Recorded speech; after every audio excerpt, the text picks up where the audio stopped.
Hello and welcome to the Light 'em Up Lounge. Everybody knows that one annoying guest who messes up every party and every room in a bar or restaurant. So today we talk about good guests and bad guests.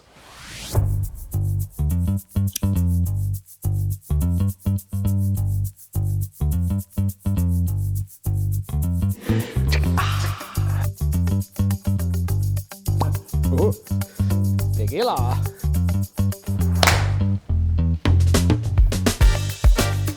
Welcome to the Light 'em Up Lounge. My name is Reinhard and Pohorec. And I am Christian Wohlrab. Reinhard, how are you doing, my friend? Excellent. Great Got to cigars, tequila. be Ready to again here to record another podcast on Amen. good guests, bad guests. And I really would love to talk to you about this because you are a man who has been very experienced, who has spent a lot of time in hospitality. So I'd like us to zoom out, take a wider lens on guests in a hospitality context, but also the guest in a cigar setting, in a cigar bar, in a cigar lounge. So my first question, given your vast experience, would be, I always wondered, what's been the worst guest you ever had, or the worst guest experience you ever had? I'm sure you have one or two cool episodes and anecdotes to tell. I could write books, my friend. Obviously, there's different types of horrible experiences with guests in the hospitality context. Some more on a quote-unquote physical level with ugly cleanups and messed up toilets, but I won't get too far into detail on that matter. What's truly annoying is people who are just disrespectful of the environment they find themselves in, and particularly towards the people who work in hospitality, their hosts in essence. And that's probably the thing that always annoys me the most, because the respect should be a given in any setting, but especially in hospitality, where essentially you and I, or whoever frequents a bar or a restaurant, a cigar lounge, wants to have a good time. They want to relax, they want to spend time with their friends and people they care about. And the worst thing is that one annoying guest, and we've all been there, we all know these people who can just mess up the entire evening and destroy the experience, and they become the annoyance for the entire room, for the entire setting. And for me, it always comes down to that same fundamental principle of respect towards yourself, the people around you, and particularly the people who host. Yeah. And I think that is a common misunderstanding in hospitality. Just because somebody puts a plate of food in front of you or pours a drink for you and plays that role of the host who welcomes you into their world or their home, they're not a slave. They're not here to suddenly become on a hierarchical level 2-3 tiers below you just because it's their job to serve you in that particular moment. So you're saying that some people take guest as king too literally, is what you're saying. And too far, for sure. You know, that's a hotly debated topic as to whether the guest truly is king. To a certain degree, that might be the case, but only if the guest knows how to behave like one. I don't feel that just because somebody frequents a restaurant or bar and because they put money on the table, they don't own you. Yeah, And, I see. and the server doesn't owe the person who comes and puts money there. Yes, it's a transactional matter with the underlying core premise and core philosophy of hospitality, which for me goes way beyond the transactional aspect. But at the end of the day, just because there's money involved, you don't own the person serving you.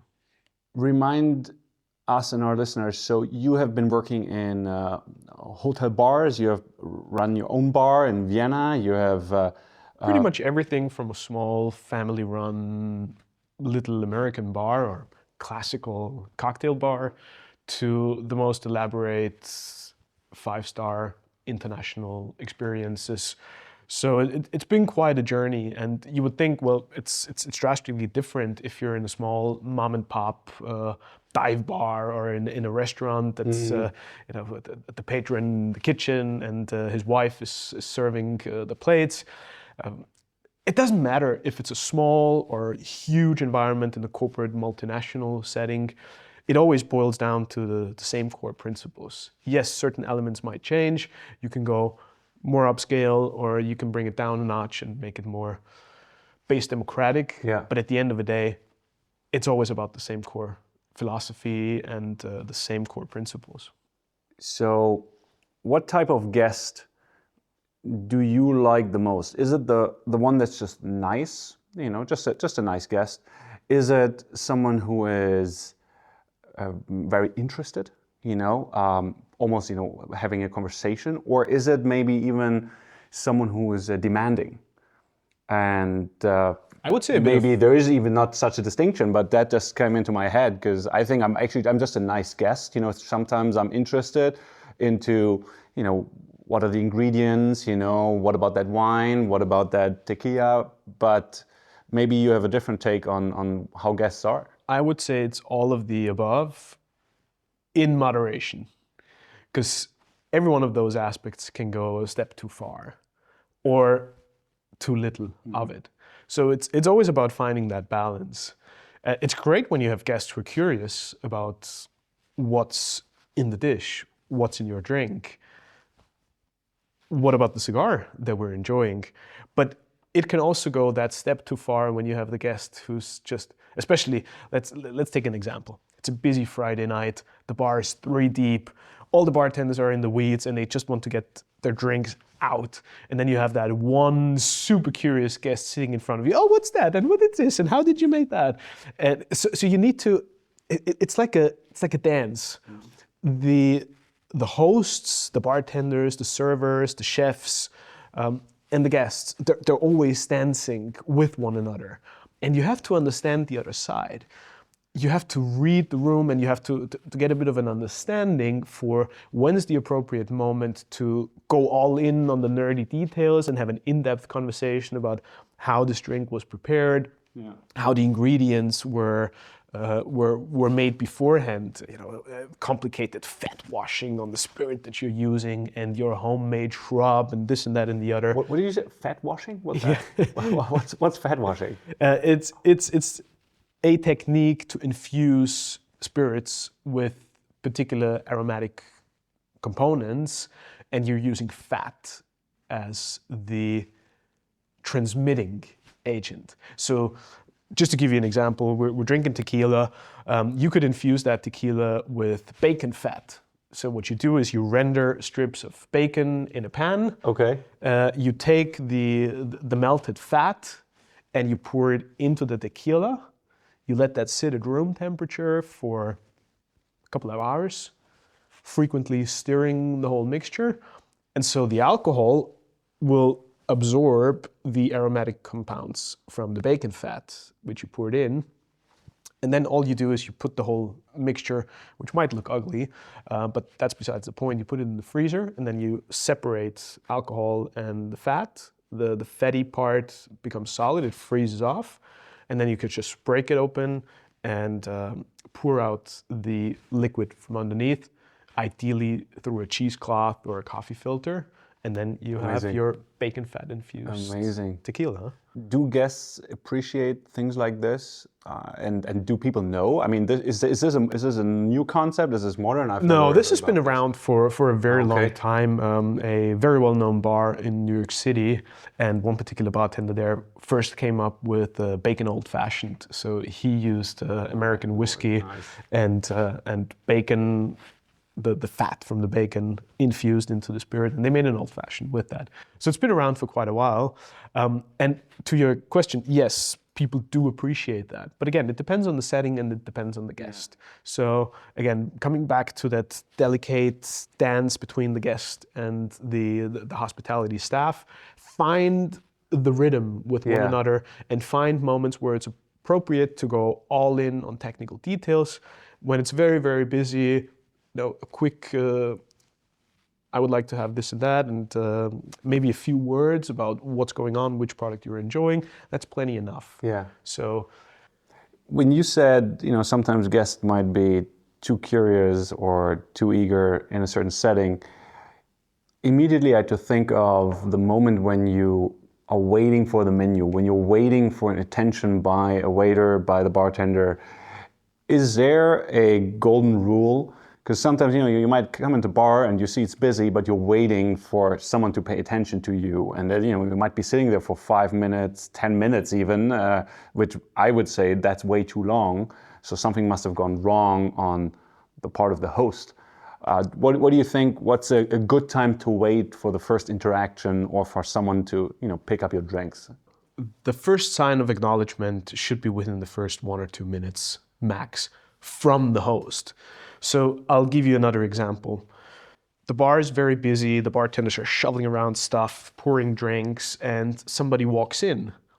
A great host always has the entire room in focus. Not necessarily in focus, but at least in peripheral vision. So if somebody walks into the door, you give them a quick wink or you acknowledge them, make eye contact so the guest knows I'm seen. Somebody has recognized and acknowledged the fact that I'm here, which is already a soothing and calming experience for the guest itself. And the bartender also knows, well, this guy or this gal is sort of acknowledged and taken care of, so they can now settle in. I can finish whatever I'm doing, and then either another waiter or me as a bartender, I can walk over, welcome them, ask them what they would like to have. So it's about that acknowledgement and seeing one another. Yeah. You know that famous concept of Ubuntu. It's a greeting. I see you. That's one of the core philosophies of hospitality. Is I'm with you. I feel you. You're here. You're part of this whole experience together with me. And then obviously within the next few moments, walk over, welcome them, hand them the menu, ask them what they would like to have, and take care of them. Yeah. But it's those little things, even if you don't have the time to walk over right away and take the jackets and everything because you're busy, make eye contact, acknowledge them, give them the comfort and the feeling of, okay, I got you. So a guest that complains, is that already a bit of a pain for the host? Is that already someone who is maybe too impatient? Let's say, hey, I've been waiting here for 3 minutes, you haven't paid attention to me, or even someone who might complain about a drink, or the steak is not medium rare. What do you tolerate as a host when a guest complains about those type of things? So complaints are not necessarily a bad thing. I would argue that feedback from the guest is a great thing because it gives you the opportunity to fix something that's broken or address the situation and change it for the better. Nothing's worse than a guest who's having a horrible experience, but he doesn't say a single word, and afterwards he walks out and writes a miserable review on Google or Yelp or whatever else it might be, or even worse, word of mouth travels fast. He tells all his friends how shitty his experience was, but he never gave you as the host the opportunity to do something about it and to fix it. So constructive feedback, and I think constructive here is the key word, is appreciated and important, because then he can do something about it. Can you expect the host to take a dish or drink back and bring you something new? It always depends on the circumstances and the issue at hand, but yeah, of course. I mean, there's so many different ways of addressing the issue. First and foremost, the number one aspect is to give the guest the impression that I got you, I hear you, I understand you. Oftentimes, especially in a hotel, you will see that a guest walking up to the front desk and complaining, the first thing he wants is to be acknowledged, because he wants to let off steam and most of the time, the poor lady or the gentleman who's standing behind the counter, he has nothing to do with the issue, and he gets the whole boatload of shit from that guest. And it might be because his flight was delayed, the luggage was lost, or he was just in an ugly fight with his wife, the kids are not behaving. So there's a million different reasons why an experience could go unexpectedly or not as positively as everybody was hoping for. And then both sides need to sort of come to an understanding of what's happening here and how can we address that. But you can deal with that in many different ways, and usually even and I say this very respectfully, but the lower tiers in the chain of command on the host side, they have the freedom or flexibility, they should have the freedom and flexibility to address an issue, take back a dish, bring something new, take a certain glass of wine on the house. To have that decision power, let's say. Correct. To remove an item from the bill. Not be criticized when that happens, because absolutely. I mean, that's a sign of good management, that you trust your people and you understand Chris is in charge of this and he has the right empathy or the right feel for the situation to say, do you know what? This might cost us $7 on the house to take that drink off of the menu or pour another glass for the guest. So be it. That goes a very long way, and oftentimes it's well worth the investment of taking that step of generosity towards the guest. Make sure they're treated properly and they're taken care of in a very good way, rather than being greedy or make it about one glass more. Or I guess what's not okay from a guest perspective is you eat half the steak and you're like, actually, it's medium, not medium rare. Let's think about the cigar, and right? then you sort of can't get it back, right? Because that looks odd. You know, exactly they're right. like, well, if you didn't like it, why did you eat already like half of that? I guess. Let's take the analogy from a cigar. You, as a guest, walk into a cigar lounge, you pick a nice cigar from the humidor, you cut it, you light it, you smoke it all the way down to the last third, and then all of a sudden you walk up to the guy working the cash register and be like, you know what, the draw is really shitty on this cigar, or it didn't burn properly. It never occurred to me that you could do that. I want another one. Of course, it happens all the time. No, does it? Of course. Oh, wow, that's funny. Okay. So if you pick a cigar and you're trying to pull golf balls through a straw, and the cigar just won't stay lit, and it's horrible to pull, then yeah, by all means, just talk to the guy who sold you the cigar and let him know, I'm very sorry, but the cigar is not performing the way I would like it to be. Then the first thing he will do is say, let me get you another one. No big deal. But do it right. And do it at the very beginning, or at least when the issue occurs, rather than smoking all the way, and then complaining afterwards. So there's just some human element in, when am 100%. I taking advantage here, and when am I actually unhappy with something? And that goes back to the question you asked earlier: is how do you deal with these situations where a customer is complaining? And if the complaint or the feedback from the customer is honest and sincere, because you would like the situation to be improved rather than just venting off steam or throwing shit at the other person, then there's room for adjustment and there's an opportunity for both sides to resolve the situation in a very pleasant manner. And here's the other thing. Oftentimes, an issue occurring with a great solution provided can lead to a much closer overall relationship than just everything going smoothly. A good dance. Exactly right. Very good. Step on the other person's toe by all means, but apologize and then fix it. Okay. So and I always feel the people who manage to address issues properly, that's the real champions. Mm-hmm. Interesting. I'll keep that in mind next time someone is fixing an issue for me, and hopefully it will not be so soon. Hey, you touched upon the cigar experience already, and fascinating that you could actually give a cigar back. But as a cigar enthusiasts, you might not always be the most appreciated guest, right? So What's the do's and don'ts here when you want to smoke a cigar at a restaurant before you just light it up?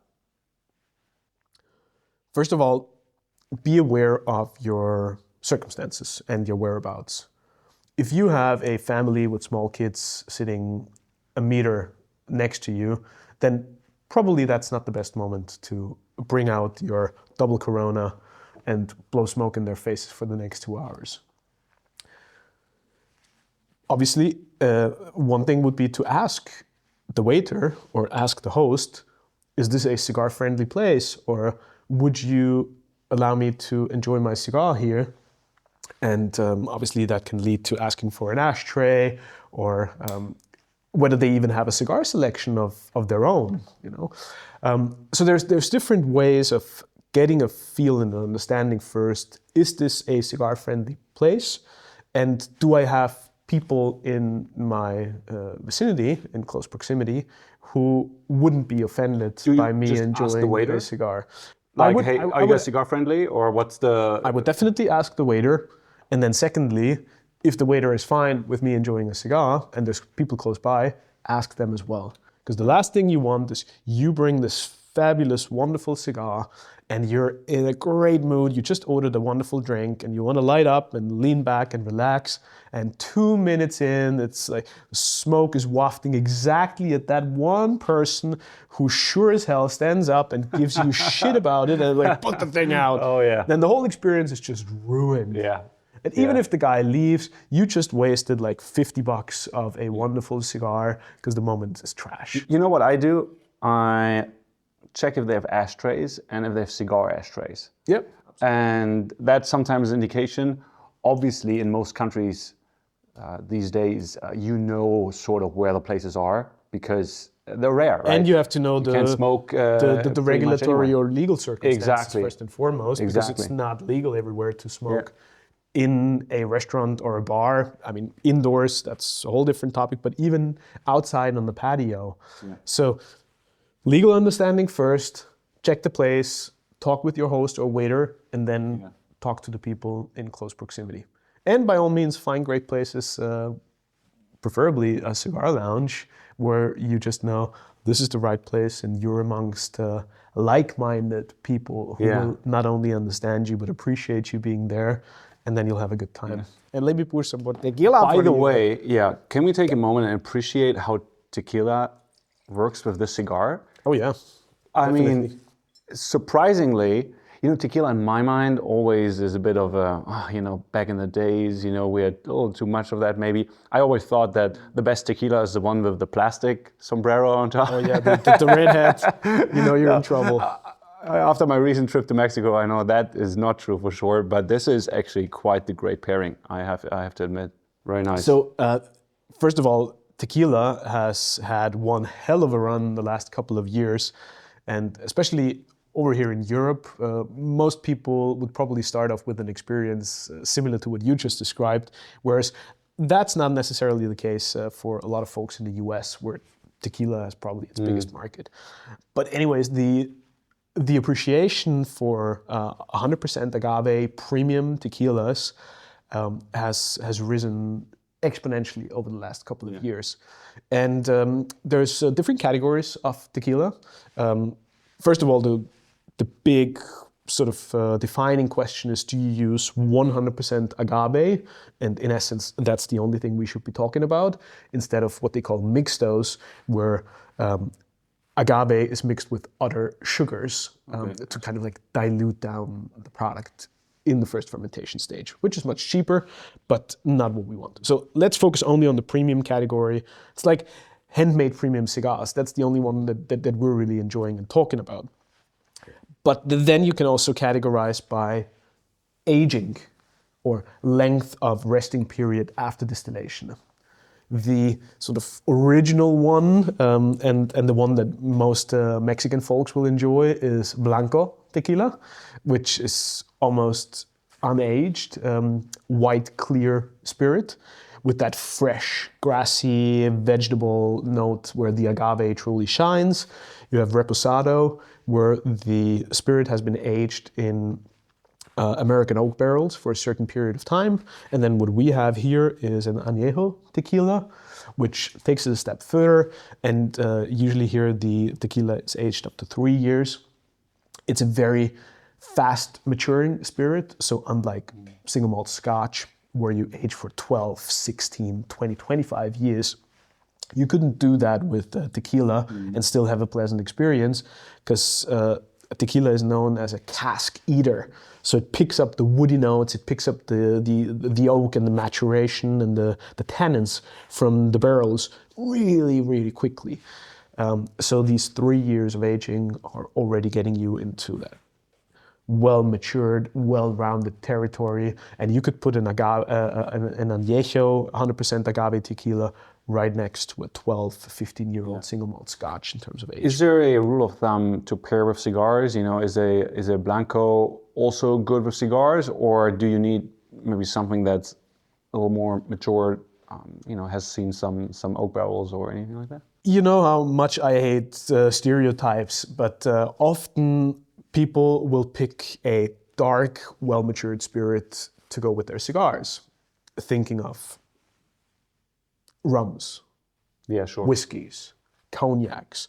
So the first reaction would be to lean more towards something similar, the añejo category. But depending on the cigar and what it's offering in terms of mouthfeel, aromatic components, most definitely you could play with a reposado, where you have some of these vanilla oak notes from the charred American oak barrels, or the more vegetable, green, fresh, vibrant, sometimes even fruity, citrusy characteristics from a Blanco. Well, Reinhard, we're getting carried away here, because I have a few more questions I really want to get your take on.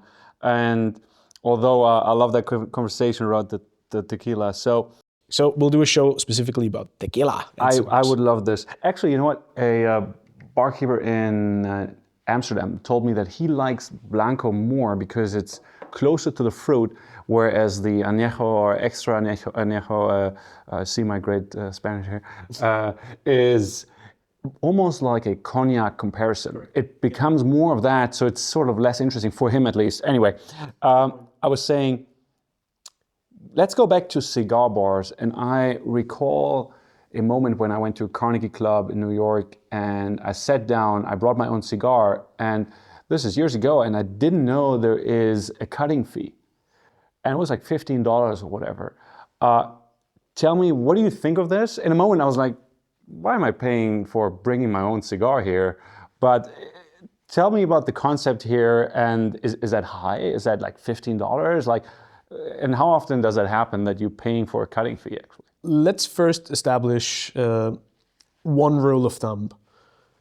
If you, as a guest, frequent a place where selling cigars is a part of their business, you should buy a cigar there first. Okay. Because that's how they make a living, or partially that's how they make a living. And as a guest, we should acknowledge that. Some places, especially when it's a cigar shop with a lounge adjacent, they will probably tell you no outside cigars at all, and they specifically ask you to purchase a cigar first and then sit down and enjoy it there and have a drink, because that's their business model. That's what they make their living off. Yeah. So some say no dogs allowed, and then there they say no own cigars allowed. That's quite common to have a sign, no outside cigars. Yeah. And I think that's the way it should be. Mm-hmm. In a scenario where it's a bar first, or it's a hotel, it's a cigar lounge provided as a service, even though that's not the number one aspect of their business, they might be way more relaxed and allow people to bring their own cigars, especially if they do not stock cigars themselves, or they don't sell them on hand. Then you have to bring your own.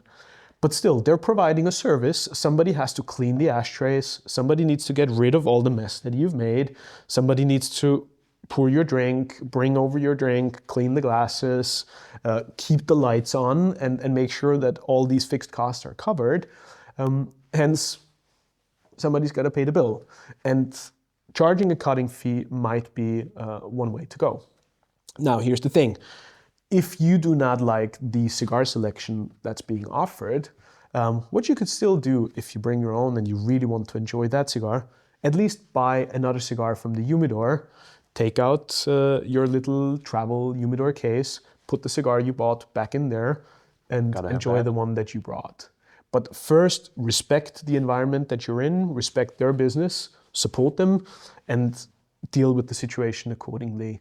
And whether their cutting fee is $10, $15, or they charge you $100 to even set foot in their door, $100 could happen in New York City. Oh my goodness! That's entirely up to the venue and the circumstances that you find yourself in. Terrific, terrific. But well, I would say, for me, even when I go and visit customers and I have a business meeting there, the first thing I do is still walk into the humidor and check the selection that they have, which will already tell you quite a lot about the place and how well maintained or how well kept it is anyways. And I buy a cigar. And then I sit down and I might enjoy the one that I brought, but at least I show my respect upon entering. Speaking of respecting a cigar club, is it okay to smoke a cigarette in a cigar club? For me, that's a hard no. That's a hard no? Yeah. Why? If it's a designated cigar place, then keep it a cigar place. Because the experience is, and the intention is just so different, right? It is. Also, the aromatic experience is very different. And there's not very many places which are designated cigar-friendly environments, and in such a case, for me, I want to focus on the cigar, and it's a no. Reinhard, you spoke earlier about your time as a host yourself. One thing I just absolutely love about you being a host, and you can't stop doing this. I had to actually write this down to tell our audience how much of a host Reinhard is. Every time we meet, you take my jacket. I'm like, Reinhard, come on, man. We've known each other for years. Stop taking my jacket. We go to Cigar Club. You always insist, give me your jacket. You put it in the closet. So, and I remember when we first met years ago, I was in door number 7 in Vienna at the bar. And your concept as a host was so unique to me as a guest. And it was only one drink on the menu, and that was the custom drink. Yeah. And you were charging quite the price there, but you were just asking the guest, what do you like? Walk us through this experience that you tried to create there, and also tell us how you're repairing drinks, because that was a word that stuck into my head, repairing a drink. A couple of things here. First of all, hospitality is a way of life. For me, hospitality is a philosophy that you carry in your heart. No matter where you go, no matter what you do, no matter which industry you're in, hospitality is a quintessential value of how you take care of people, how you treat people. And this brings me back to the transactional aspect that we spoke about earlier. For a lot of people, working in hospitality is a job. It's a way to get paid. But it can never be the reason why you do this. If you're miserable and you don't like taking care of other people, you better not work in hospitality. And if I were to spin that around, I think spending time in hospitality, working in hospitality, is a school for life, which everybody should walk through at some point in their life. Because it will tell you it will teach you so many important lessons in life about people, how to read a room, how to read other people, how to anticipate their needs and desires way before they know it themselves, and proactively deal with those things. And also learn how to work your ass off and don't feel, this is below me. I can't clean the toilet because somebody just puked in there. Whatever it might be. You are taking care of everything that's happening in this wonderful environment, whether that's a restaurant, a bar, or even your home. Think of it as inviting somebody to your home. How do you want them to feel? That to me is the essence of hospitality. And Turzim in Vienna was just a natural translation of that into an actual hospitality experience. So we would greet people at the door, welcome them in, take their jackets, high floor carpets, so that immediately once you stepped in, you felt like you were in the living room. It's little cues like that, the music just right, the lighting. It's all one concerted effort. These different instruments need to play together like an orchestra for the symphony to unfold. And hospitality, at the end of the day, is just the amalgamation of all of these little nuances and elements. And then, to your point, we did not have a menu at Turzim. So the idea was, I sit you down, and then we have a little chat about what mood are you in? What would you like to experience? Are there certain aromatic notes that you would like to experience in your drink, or a certain taste profile, fresh, citrusy, fruity, creamy, spirits that you prefer? So there's a whole array of different variables that we could talk about. And then my job was to tailor a drink, a bespoke creation, especially for you in that particular moment. Did you feel a bit like an entertainer also in that moment for the guest? To a certain degree, yes. But for me, there's always a fine line in that setting where oftentimes now we talk about star tenders or star chefs. Star tenders? Or sommeliers who all of a sudden become... Never heard that word, that's funny. ...well-recognized public figures. I like that. On TV or in a magazine, and people are like, oh, he's the next big shot. You're still there to service other people. You're still there to host other people. And the moment you go that one nuance too far in thinking you are the star of the show, it's going down. Because the star is always the guest. Mm-hmm. And your job is to make sure that whatever the guest wants is being met by your service. Yeah. And I could give you numerous examples of how the host, the bartender, the chef, the sommelier just destroys the moment and the experience by being snobby about, oh, we don't do this here, or we don't serve X, and we don't do that. If the request from the guest is something that you can make happen, do it. And don't feel snobby about it. So you are an entertainer and a myriad of other things as a host in that scenario, but don't ever mistake yourself for being the star of the show. Yeah. Because ultimately, the guest pays the bill and he's there to have a good time. So take care of them. So guest is king after all. Reinhard. If he knows how to act like one. I think it's about time for us to close this week's episode. It's been a pleasure again talking about good guests, bad guests. And I hope we were good hosts today, by all means. I do hope so too. And that's why I always say, don't like, don't subscribe. Well, at least not because we're asking you to. If you feel like it, go for it. Don't like, don't subscribe, but exactly light it up. Right. And with that, light him up. See you guys soon.